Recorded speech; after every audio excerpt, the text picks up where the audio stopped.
ચેચાણી સજીવ શાહ દલાસ. જય સચિદાન પૂજ્યશ્રી. ચિંતા જે બુક છે ને એનો પ્રશ્ન છે, ચિંતા કરવા કરતાં સામું થવું સારું.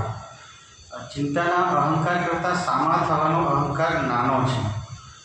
એવી પરિસ્થિતિમાં સામા થજો, ઉપાય કરજો પણ ચિંતા ના કરશો.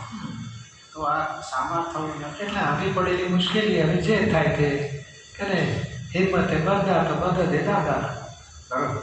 ચિંતા શું થશે, ક્યારે થશે, નહીં થાય તો શું થશે, હું શું કરી શકું, મારું શું થશે, ચિંતા શું કરે, જે થાય તે જંપલા. એટલે શું કહે છે, ઝઘડો કરો એમ નહીં, પણ હવે આવી પડેલી છે તો હવે પૂરું કરીશું.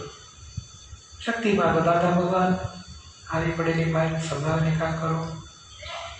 ચિંતા એટલે શું, એક જાતનો અહંકાર છે. નહીં થાય તો શું થશે, કેવી રીતે કરીશ, એટલે હું જ કરું છું, નથી કરી શકતો એટલે દુઃખ ઊભું થાય છે, ચિંતા થાય છે. તો ખરેખર કરવાની શક્તિ જ નથી.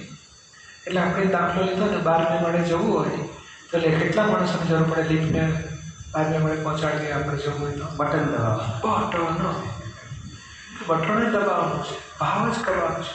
આવી પડેલી ભાઈ, આ બેબી નાની છે, મોટી થશે, હવે લગ્નની, હવે 22 વર્ષની થઈ, ચિંતા ના, એને યોગ્ય મુહૂર્ત મળી જાય, સરસ ઘર પ્રાપ્ત થાય, સારું જીવન સુખી થાય, હો જો એને માટે ભાવના, ચિંતા નહીં કરો.